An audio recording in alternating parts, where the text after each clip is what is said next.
Namaskar. Welcome to Daily Global Insights edition 145 with Sridhar, Chityala and Sree Iyer. Today is Monday, the 19th of April 2021, and here are the main points. Crime spreads across many cities of United States. Shots fired at National Guard members in Minneapolis. China accuses US and Japan of ganging up on them. 6 more Rafale jets arrive from France will raise the number of Rafales available to the Indian Air Force to 20, and J&J vaccine pause, making it tougher for many to get a vaccine shot. Sridharji, your initial thoughts, sir? My initial observations on J&J vaccine? Yes. The J&J vaccine is, the decision is a bad decision. I think they're trying to swallow words to figure out what they need to say. I'm not a doctor, but 6 out of 7 million or 6 out of 6 million, as the case may be, is too small. The vaccine was working, and they should have allowed the vaccine to continue. They allowed vaccine to continue in AstraZeneca when they had, even more material data. So I think it's a very bad decision. It's two things. One, the vaccine itself. Second, it is also creating problems around the supply chain in terms of many countries, as well as even in the United States. And in US news, crime is now spreading across many cities. Shots were fired yesterday at National Guard members in Minneapolis. And we still don't have the verdict on the Chauvin case, isn't it, sir? We don't have a verdict. It's coming. We are just a few days away. But from politicians to BLM and other fellows have already started to make their noise and make pronouncements that if there is no guilty verdict, then there will be more confrontation and issues in the streets. And see, this is not stopping right there. New York Police Department, police officers were hit with Molotov cocktail and liquid chemicals on their face.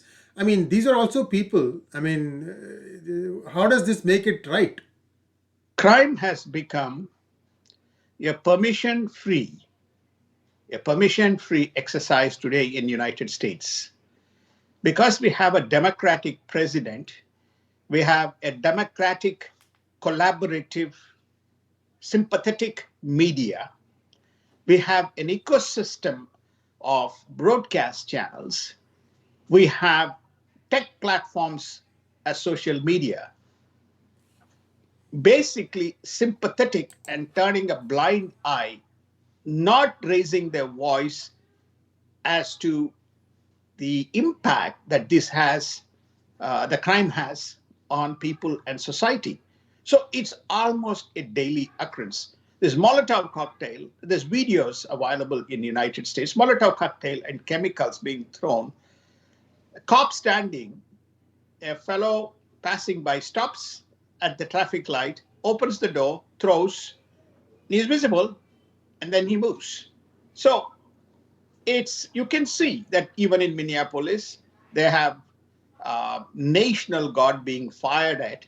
So cities have self-selected themselves to be part of this crime that is fast spreading and growing day in and day out.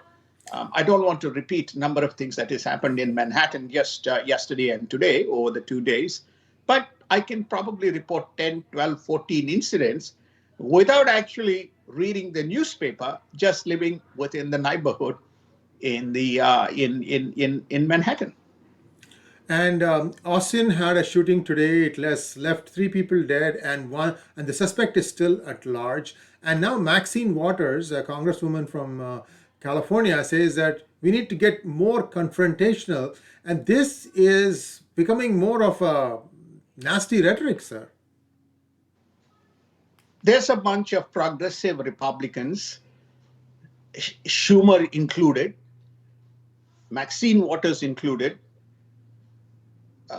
the squad members included, have made very provocative statements. And you can say this is a press statement that has been cited and reported by many media, that what Maxine Waters is talking about is the Derek Chauvin case that you alluded to, which has become more confrontational if there's no verdict.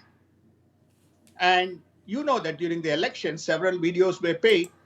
On the contrary, Republicans were blamed for the Capitol Hill riots as Ku Klux Klan and et cetera, and white supremacist and et cetera. Those are, I'm not suggesting that's not the case. Which is, all I'm saying is that when it goes the other way, this open press statements and open communication to the audiences, it doesn't augur well for a conducive society to coexist with differences. And President Biden now says that he will raise the US cap on refugee admissions by May 15th. What about the hundreds of thousands that have already come as if there was no border? You want one more? We have to start slowly repeating the flip flops that Biden is making. Jake Sullivan, deputy National Security Intelligence, makes a statement which is to state that we are going to follow Trump. Progressives immediately respond to that by saying, "Hey, is this a statement from White House? We're going to talk to the president to immediately lift the cap." What cap? There should not be caps for the migration. There should not be cap on migration. And from Alexandria Cortez to Pramila Jayapal issued press statements to that effect. Biden comes back and basically says, "No, I'm going to lift the caps by May 15th. I will let you know what the number is." In the meanwhile, while that goes on, you have a number of people have come in, and more continue to come in, and one more or two more centers have been opened up by Biden. One for the children in Texas, another for more people coming into the country. No COVID testing, no record checking, but just simply coming in. How many of these people are joining their respective left out people, and how many of them are new entrants?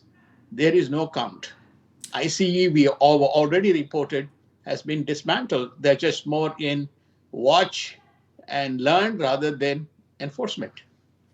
And President Bush now enters the immigration debate and offers his opinion on Trump. Well, I think President Bush was on the television making. He said, "Are you entering the debate?" He said, "Yes, I have to, because the reason is I have to let my Republicans know that they have to be very cautious and very sensitive on the immigrant issues, and hence, he would be entering the fray." And he's saying he's not interfering, but his objective is to educate the GOP. On President Trump, he was specifically asked the question. He thinks that he was quite irrational and did not have the qualities befitting a leader. These are his comments. We had those doubts about Bush too, so that's all right. If red states don't hang together against woke corporatism, they will all hang separately. Who made this statement, sir, and in what context? This statement was made by, I wish I can name the person, and the statement was made by, I think, if I'm correct. No, let's just let's leave the name. The statement was within the context of what's going on in United States. It's almost like corporations going two ways. One, I'm part of this setup. The second, I'm not part of the woke setup. That seems to be the trend that's evolving. So red states, at least they feel, should come together and make sure that the red states, isolate these companies so that this bad stuff doesn't kind of creep in. My observation on this is corporations should never take political positions. They should stay away from this.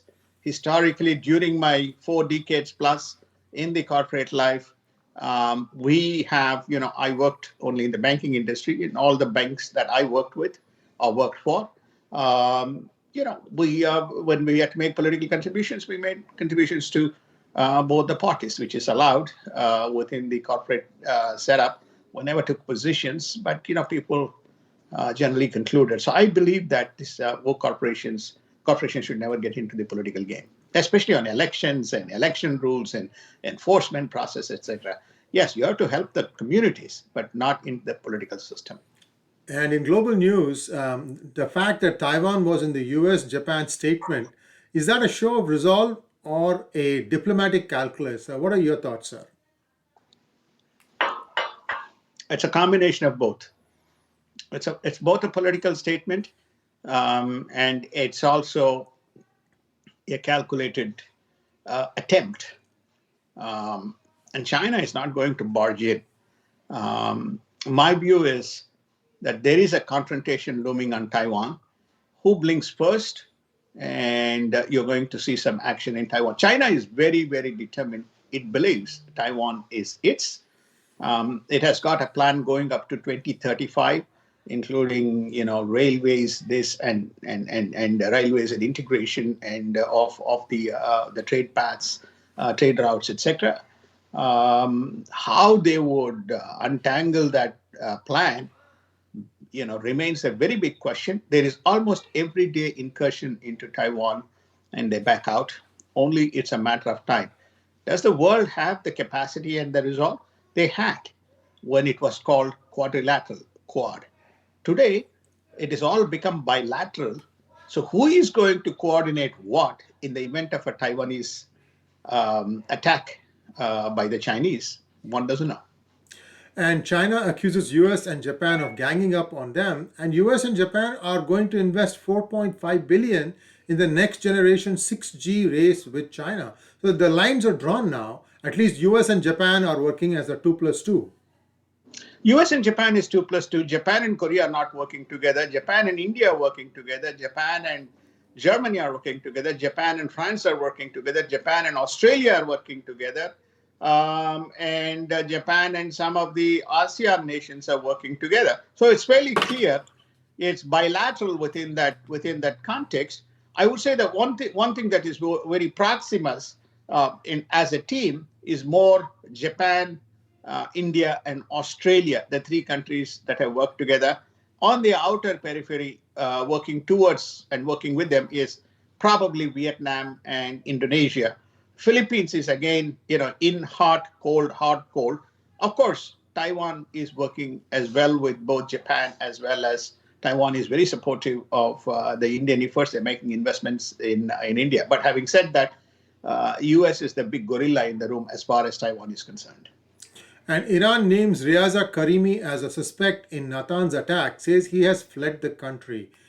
So this is the person that they are accusing of the nuclear site attack. Who is this person, sir? Any idea? He's one of the rebels inside.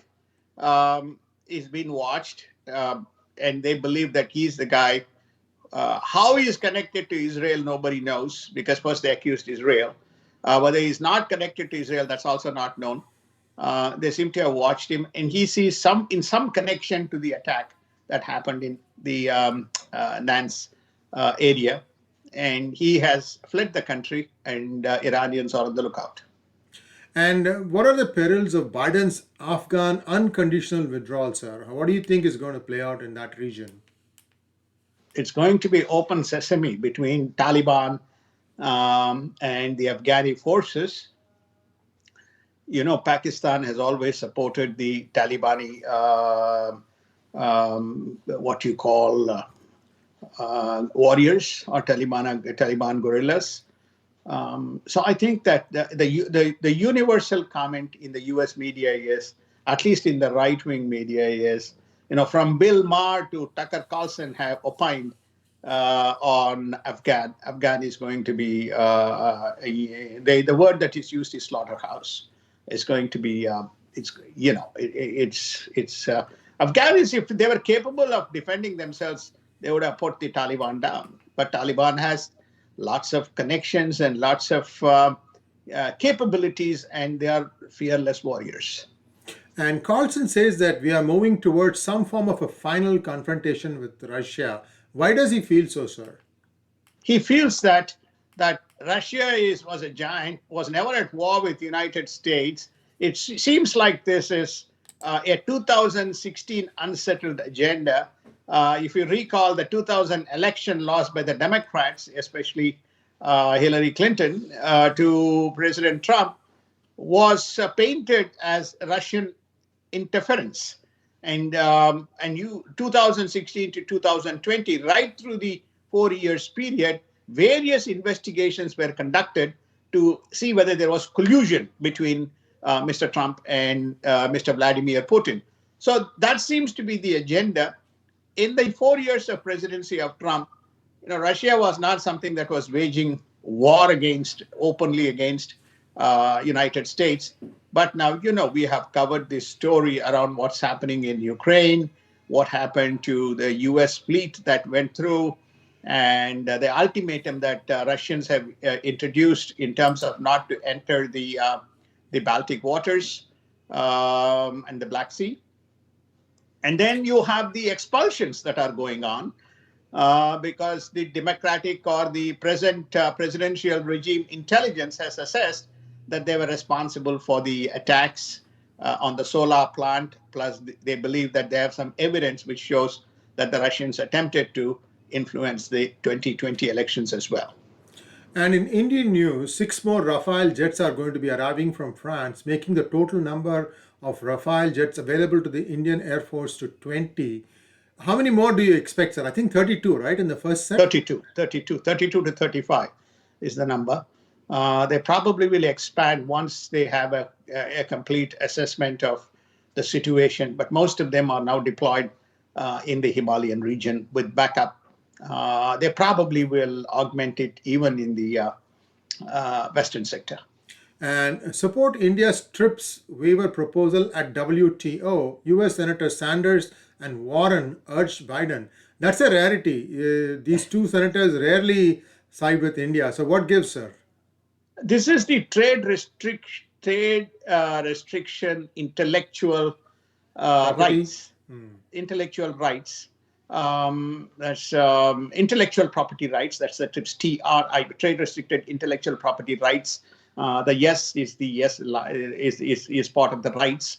They're saying that India and South African efforts should be supported by President Biden to relax the pharmaceutical ingredients and APIs that are required for the manufacture of vaccine and broadly supporting the world community. So they are supportive of the UN TRIPS efforts. So Sanders and Warren, who are considered to be social left, have supported this program, which is pretty good. Yes. And Indian government notifies 6,378 crores has been spent on PLI scheme to support domestic manufacturing of ACs and LED lights. This is a very good move. I think PLI scheme seems to have something going for it, isn't it, sir? It is. I think we said that notwithstanding the comments, the macro reforms is beginning to slowly make its impact. This project was discussed, but this is an endorsement or announcement of specific capital provision, specific number being allocated to make it happen. ACs and LED lights are consumed very heavily, making it domestically in India with of good quality would probably again reduce some of the requirements for importing from overseas. And in Make in India, Italy launches its mega food park in India as a two nations deepen engagement. So the Make in India also is beginning to pick up some momentum, sir. In the food process, they are now moving into various sectors. If you recall that the agriculture and food processing is one of the sectors, especially around logistics, storage, preservation, etc. So this is a full-fledged food park. I think it's coming up in Gujarat. This is the food processing, processed and packed food. Italy is, we all know that, very renowned for packaged foods, processed packaged foods. And again, it augurs very well for India. And in global COVID update, global cases are about 141 million, 3 million deaths, recovered 120 million, and active 18 million. India, it is 15 million new cases 275,306, deaths 178,793, active 1.930 million, and recovered 12.949 million. And in Brazil, it is 13.9 million, deaths of 371,890, active is 1.183 million, and recovered is 12.345 million. And we already talked about the J&J vaccine. It is now, people are beginning to say that pausing it is making it difficult for for many to get a vaccine shot. So we have to play and wait and see how this plays out, sir. The pause, do you think it might be taken off in the next week? What are your thoughts? It's imminent. I won't know Yeah. whether it's next week, but it's almost imminent that it will be lifted. Fauci has been making, Dr. Fauci has been making many comments. He says perhaps it's time to waive and get the vaccines back into motion and assess. He hasn't used that language, but he's using something very close to it when confronted or when asked about it in number of press interviews. So we could see some imminent moves happening, at least in the United States. And Suga, as he leaves Japan, requests America for some more Pfizer vaccine. So we'll have to wait and see if US accedes to his request.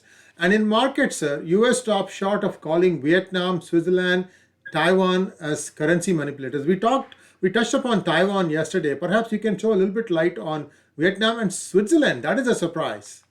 Well, there are essentially three elements. One is they look at the primary driver of being called a manipulator is trade surplus versus trade deficit. So you find that there is a trade surplus with these three countries.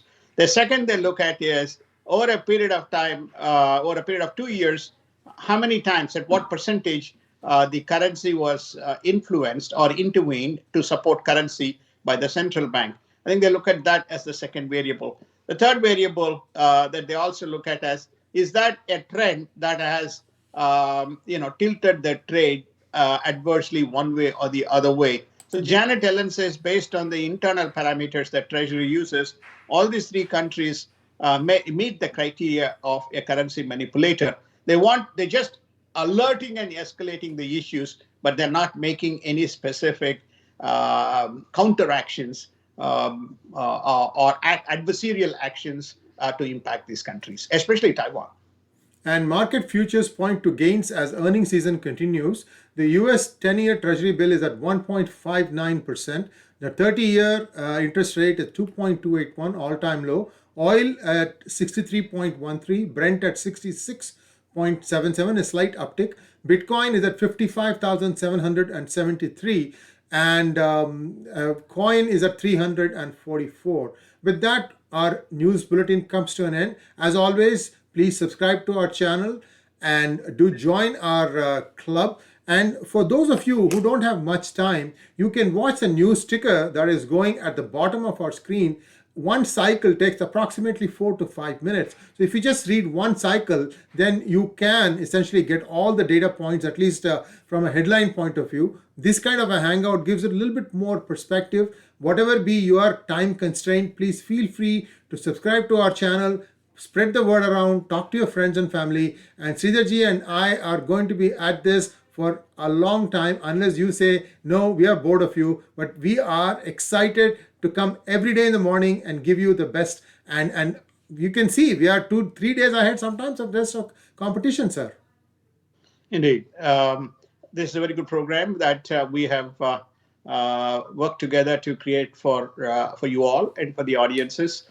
And we give a synopsis of activities and events unfolding around the world. In sometimes we are ahead of time in terms of what the